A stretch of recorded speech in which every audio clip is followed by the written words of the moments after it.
car. And I could have said something nice and reassuring, but instead I chose to say that makes them a passenger Princess Diana.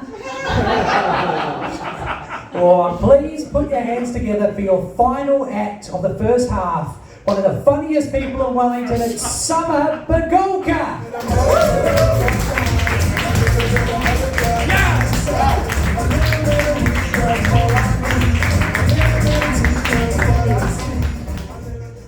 Don't worry, this is the end. Alright, make sure this is all good. Okay. Have you ever needed to send your fingerprints to the FBI? Have you ever needed to send your fingerprints to the FBI by international mail? Have you ever needed to send your fingerprints to the FBI by international mail, and the only place that you could get your fingerprints taken and mailed out from was in Tawa? So you take a mental health day off of work because things have been a bit overwhelming, and you take the train out to Tawa and spend $120 on mailing your fingerprints to the FBI in West Virginia, United States of America. Then you realize that you are very hungry, so you buy some fish and chips at a chippery with no seating and spend the next 20 minutes walking around town with your fish and chips wrapped in paper on the windiest day in Tawa. Just trying to find a place to sit down to eat your fish and chips wrapped in paper. And because you have anxiety, you feel like everyone is staring at you, knowing that you're not from Tawa. So you look up the nearest park in Tawa to at least find a picnic table to eat at. And once you arrive at that park, you find out that it's a children's playground with a single picnic table because it's Tawa.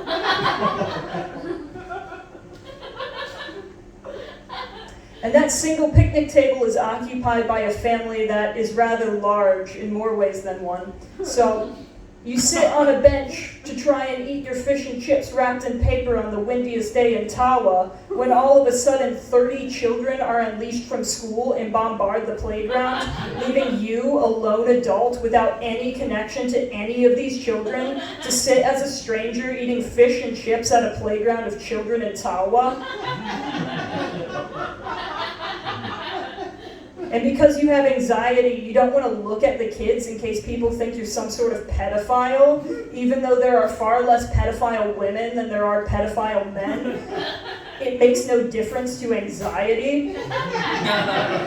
So you try not to acknowledge any of the kids, which is difficult to do because there are 30 of them. And they're all screaming and jumping around in your direct eye line. But then you think that maybe somehow it looks even more creepy, so then you do start to acknowledge the kids. And once you finish eating your fish and chips wrapped in paper and go to leave, just to try and resolve any suspicions the surrounding people may have about whether you were a stranger pedophile in the park, posing as a person eating fish and chips, you try and make it look like you know one of the kids. Because you have anxiety.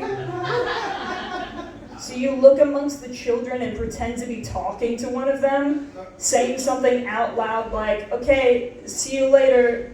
Don't forget it's your turn to dry the dishes tonight." But no one's actually listening to you because no one knows who you are. And then you realize in about 2 weeks, the FBI will have your fingerprints. Has that ever happened to you? All right, well, that was a bit of character work. That character was called Summer in Tawa. I wasn't going to talk about this, but I think I will because Sean was talking about Americans on airlines. So I just want to talk about my experience, something that happened earlier this year. I went to Twisted Frequency on the South Island. Do people know what that is? Yeah. Yeah, all right, Twisted Frequency. So I took a lot of drugs, like an assortment. It was like Halloween. I went trick-or-treating at the festival, collected a lot of drugs, had a really bad trip, and vowed that I would not take any more. And so I was there at the festival with my friend, who's another comedian, so I'm not going to say his name, mainly because it could have honestly all been in my mind. I don't know. But, so we're on the South Island together, and I got to go back up home to Wellington, obviously. You can tell by my accent. Anyway, and so I'm telling him, like, I'm not going to take the drugs because I got to take the flight up to Wellington. You just keep them here. He's like, cool, that's fine. I show up to the airport, and this is unheard of in the US, like unfucking heard of.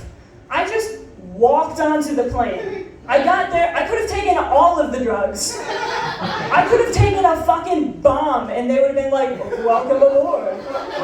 Like, they didn't check me at all.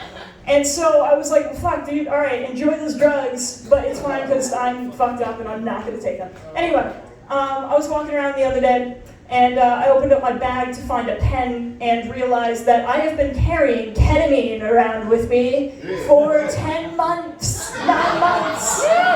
So check your shit, people. Because if that had happened in the US, oh my God, I don't want to think about it. I don't really have time to do the actual thing that I planned on doing, so I'll just do the tail end of it. I recently did a show where the theme of the show was religion. We had to joke about religion. So I thought about, like, okay, part of religion is worship. And people worship a lot of things. They worship a lot of weird things. It usually has to do with what you're interested in. Like, I'm a cinephile, so I worship Quentin Tarantino. Sue me. Fine. But then I realized some people worship Chris Evans, Captain America. Interestingly enough, those same people who worship Chris Evans have a strict religious diet of plain white rice. What the fuck, you guys? My Tawa bit matched your energy. Sorry. All right, I'll finish this up. I'm saying flavor is a sin to them. They're against taste. Jesus Christ. Also, I was born on the 4th of July, so I am the real Captain America. Get fucked, Chris Evans. And when I was a child, when I was 9 years old, I masturbated in church. Thanks.